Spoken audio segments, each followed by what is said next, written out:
coming to you early like I normally do for the local subscribers, but I've got a big internet problem today and I can't run multiple screens. So today I'm using the Rumble Studio to come into 4 different platforms. So I'm coming into Locals, Rumble, um, X, and YouTube at the same time. Now, I've never done this, and the comments are going to be about 6 to 8 seconds delayed. And this will be the first time we've mixed the locals comments with the other comments. But this might be a preview of things to come. So this is not the show. This is the pre-show, which normally only the local subscribers see. But if you'd like to see what happens 5 minutes before the actual show, you came to the right place. Because usually all I'm doing is adjusting my lighting and printing my notes. So if you want to hang out and chat with each other while I do that, that's what this is for. I'm not going to do anything provocative because this is all the platforms. If this were just the subscribers on locals, you might get some extra stuff today. But we'll keep it generic, make everybody happy. Now on this platform, unless this is, let's see, unless there's an option, which I don't see, I only see your oldest comments first. So your new comments scroll to the bottom. Oh, it looks like they fixed that. I'll be damned.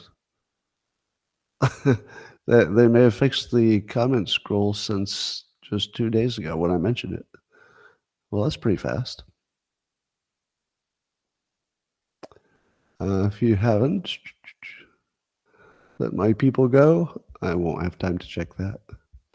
Yeah, don't expect that I'm going to be able to check any links that you send me during the chat. That's, yeah, no, I was wrong. The chat's broken. Or maybe, maybe if I keep my cursor, I just found out an interesting bug, I think. I think if I float my cursor over the comments, no, that's not it.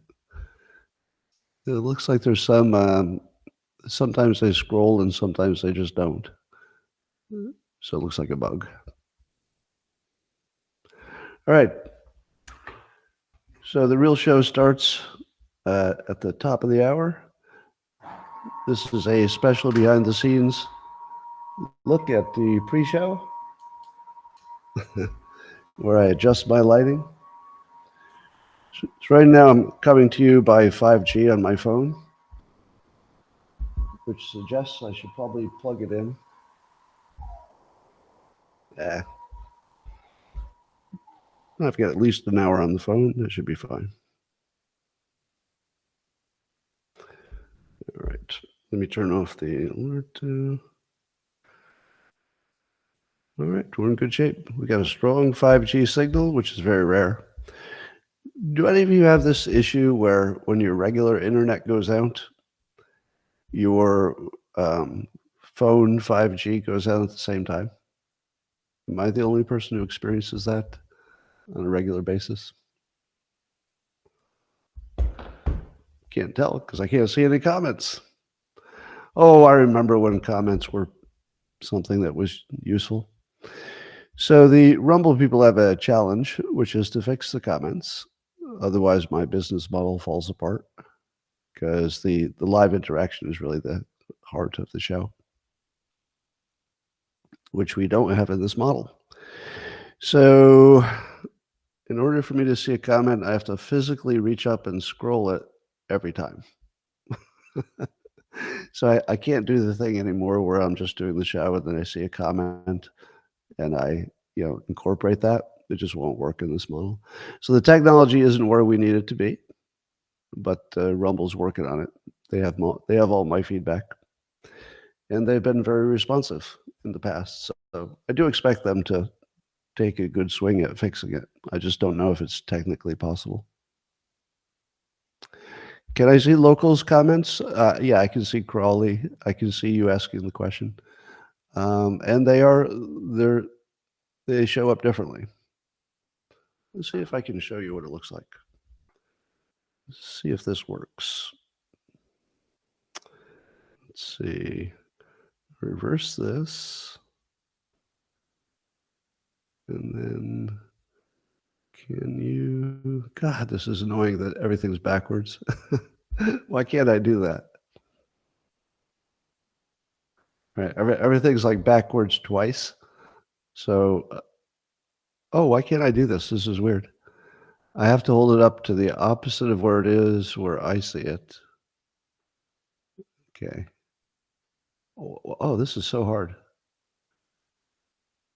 Like you have to think backwards twice or something in order to line this up.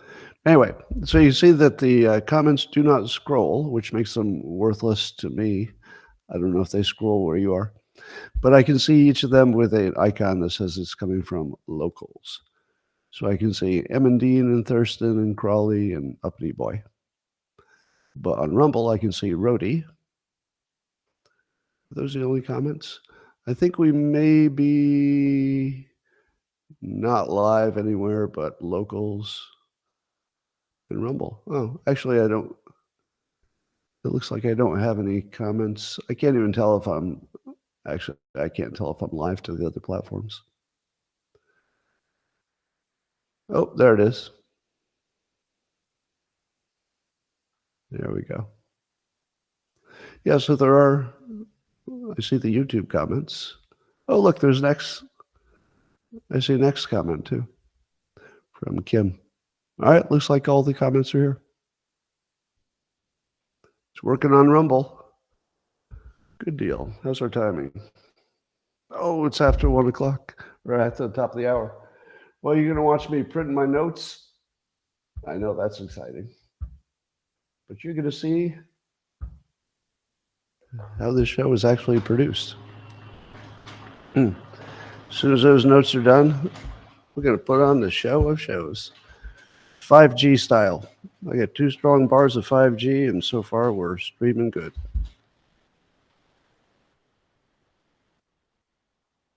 You've got a pop-out chat on Rumble. That's nice. I'm live. All right, let me grab my notes.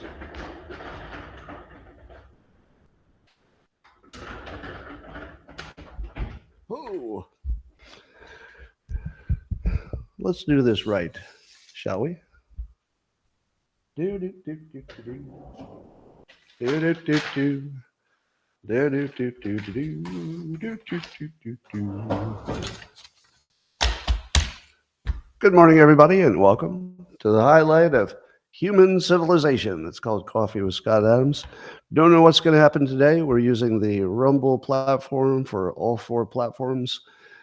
YouTube and Rumble and X platform and local subscribers, my special favorites.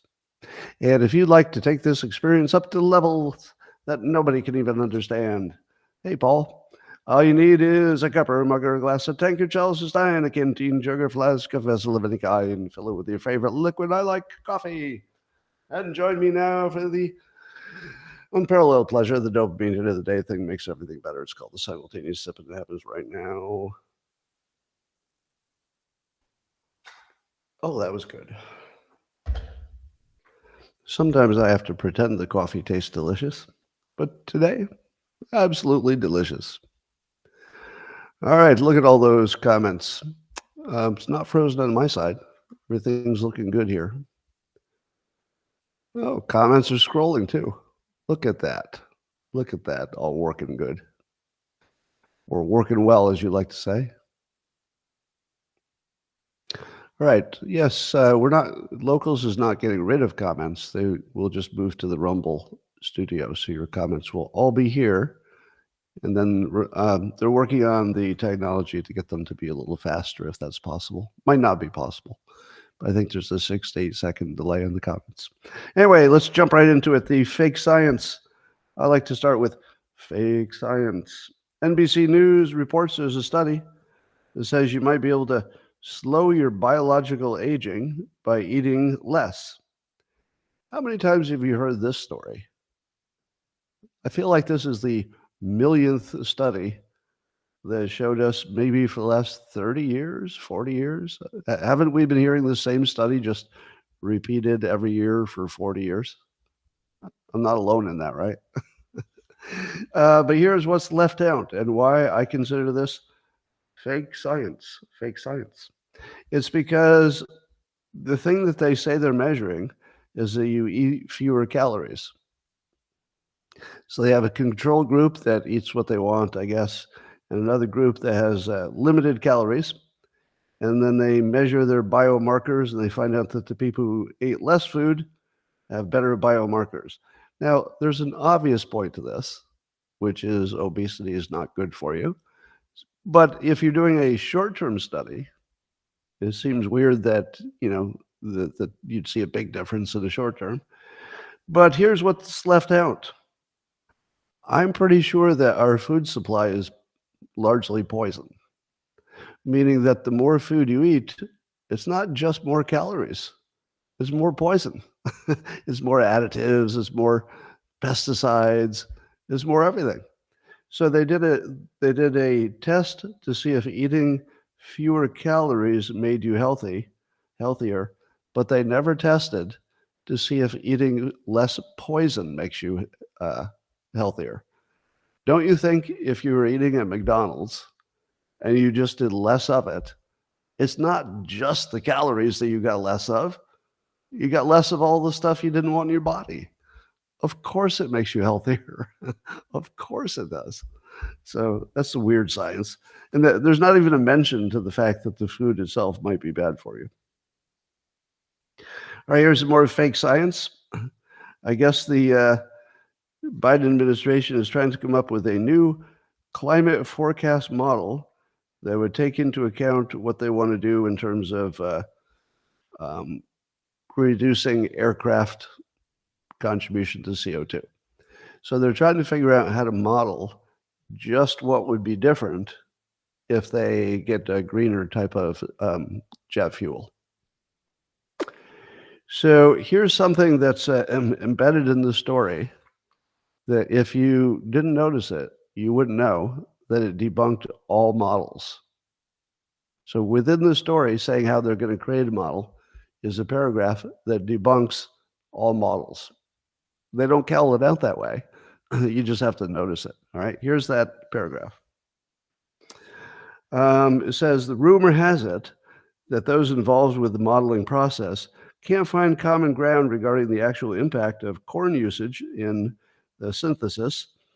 Some believe that it should be weighted with a higher penalty since carbon generation occurs during the harvesting phase. The ethanol industry wants to see its carbon impact as low as possible in order to blah, blah, blah. All right, did you catch it? Yeah, in that was the debunking of all climate models. How many of you saw it? All right, here's what you should say. The climate models are completely dependent on the assumptions. The model's not even important. The assumption they make about how important it is to, let's say, just using their example, to consider or not consider, I don't know, the time of the season when you're picking the corn or something like that. So you can simply make an assumption that would completely change the outcome. Now, is this a special case? Is this the one time somebody built a projection model in which the assumptions really drove the output? No, it's the only way it can be. There's no other way it can be. In the real world, the assumptions that the study people put into it determines the output. That's the opposite of science. It's the opposite. You can't be more opposite than the people sitting in a room debating what assumptions should be in your model. That's the least scientific thing anybody ever did ever. But we still have this little fiction like the models could predict the future. Nope, never have, never will. There's a company that I still have a subscription to called iStock, where you get stock photos that you could use, with a license approval. And every now and then I'll use one of those for my posting on social media. So I wanted to look for a picture of a moron because I was going to do a post in which a dumb person, would be a good picture for it. So I went there and I searched within iStock, and this is a Getty company. They own it. And I looked for moron. Do you think there were any issues with the diversity, the way they handled the diversity? So it was a page of morons, and but they weren't all the same.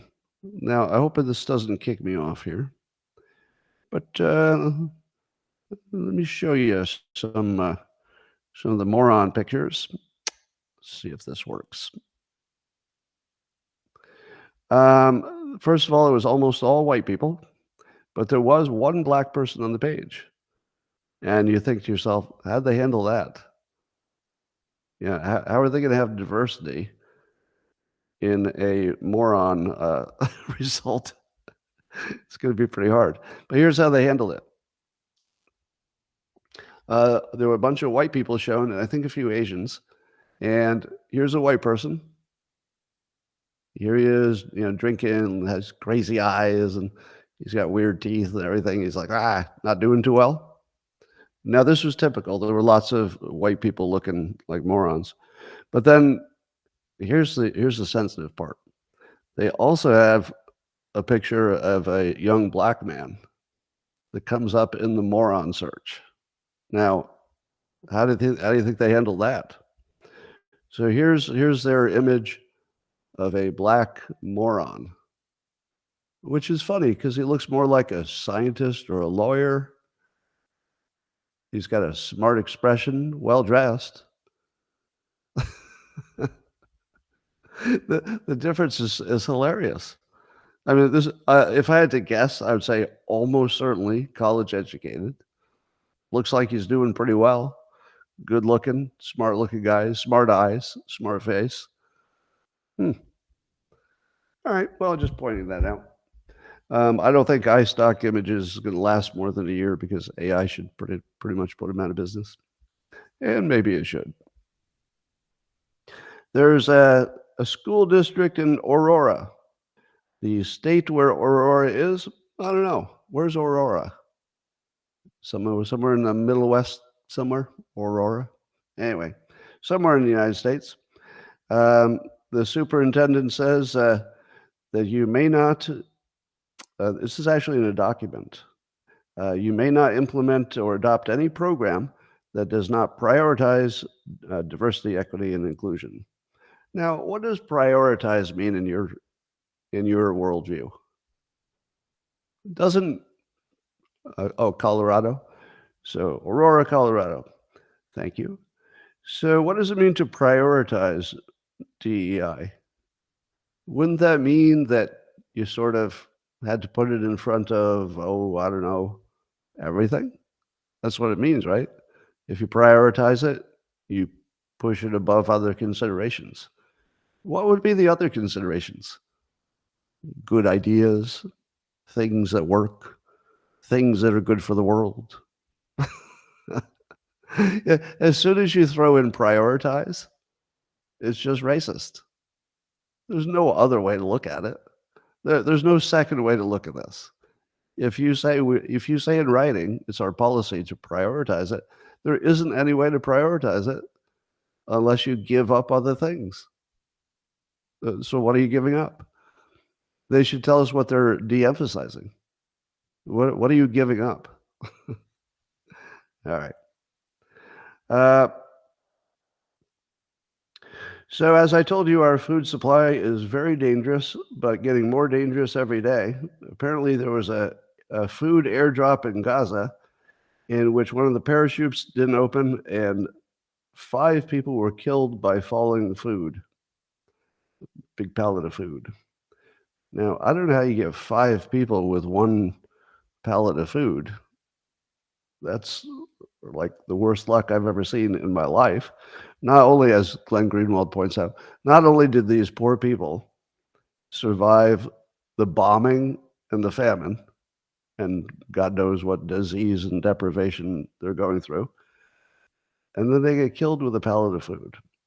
Now, that's just about the worst thing I've ever heard. But it certainly gives you this weird feeling that if your time has come, your time has come. You ever feel that? This is like the reverse of that joke.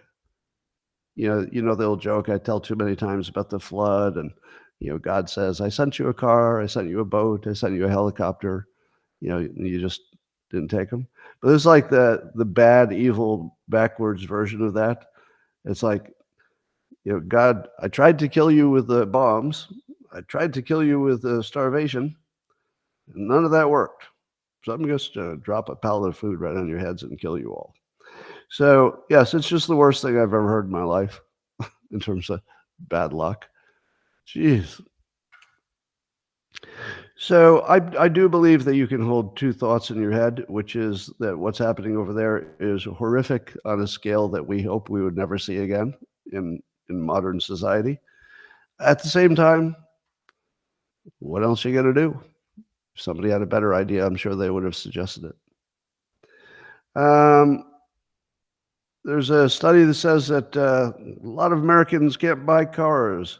So you need an annual income of $100,000 to purchase a car. I assume that means a new car.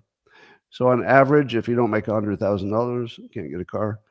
But the average American household is closer to 80,000. So buying a car in today's world, pretty hard. What they don't say is that even if you have money, you can't buy a car. It's almost impossible to buy a car. Has anybody tried to buy a car? I won't bore you with my whole story. But let me tell you, there's a quick version of buying a Toyota truck. So I wanted to get a Tacoma. So I go to the Toyota dealer and look around. And I thought, oh, they must have closed this dealership. There's no trucks, no Toyotas. But I go inside because they're actually open. And it turns out they don't have almost any inventory. And the reason they don't have any inventory is that it gets purchased before it arrives at the lot. They can't make them fast enough. So if you want to buy a truck, you could buy one that's in the pipeline, but the pipeline ones are all random combinations of features and colors that are very unlikely to be what you want. But if you're lucky and you can get one in the pipeline before all the other people who are also looking at the same pipeline, before they grab it, well then, and only then, you can have a Toyota truck. Literally, you can't buy one. So I tell the salesperson, well, if you get a truck that meets, these criteria, which weren't that restrictive, give me a call and I'll come right down and buy it. No call. So when I tried to buy a Ford truck a while ago, they didn't have any I could drive. And I've never owned a truck. I've driven them, but I've never owned a truck. And I thought, I'm not going to buy a truck. I can't even drive one that's in the same general idea. So I couldn't buy a truck. And I couldn't buy a Ford. I couldn't buy a Toyota. And so there we are. Anyway, I can see why. And then I thought about the process of negotiating for a car. And I thought, I would almost rather do anything than spend a whole day negotiating. Has anybody brought their laptop to a car purchase? Because remember, they used to use the trick where they'd say, I'll talk to my boss, and they'd be gone for an hour. And what they're really trying to do is make you stay there as long as possible, so you're too invested in the process to ever say no. That's why they do it. So they're trying to wear you down physically. They'll try to physically exhaust you. So has anybody brought their laptop and say, hey, take your time, I got a lot of work to do? And then just start happily doing your work on your laptop while they think they're sweating you out, but you're actually getting a lot of work done.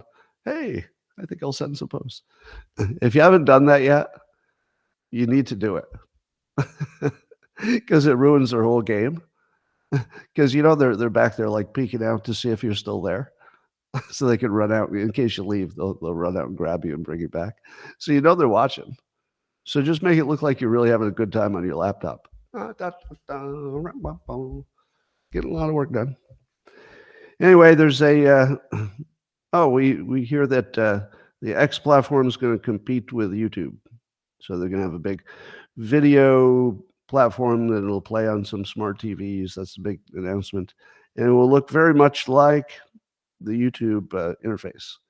So Musk is going big for video, which is the smart play. There's a little garage startup who's made what would be an $8,000 robot. And they print the parts and they put little motors in it. Who's it called? I think it's K-Scale Labs. And the funny part is that the founder of this little garage startup, as soon as I saw him talking, I said, my God, that's Elon Musk too. He looks like Elon Musk. He looks like him and talks like him. And then I looked in the comments and somebody else said the same thing. I was, oh, good, I'm not imagining it. So yeah, there's somebody who reminds you of Elon Musk who just made an $8,000 robot that you could just have running around your house. Now, I'm assuming you just load it with, I don't know, one of their AIs. But here's what I would like to suggest. If somebody could tell me who makes the best little motors for robots, because each of the arms and legs of the robot are going to have a number of motors and servos or whatever they're called to activate all the body. Shouldn't we be investing in little motors that go into robots? Is there a company that owns that, like NVIDIA owns the chips for AI? It doesn't seem like that's the shovel investment for the gold rush, because the robots are going to use a lot of little motors.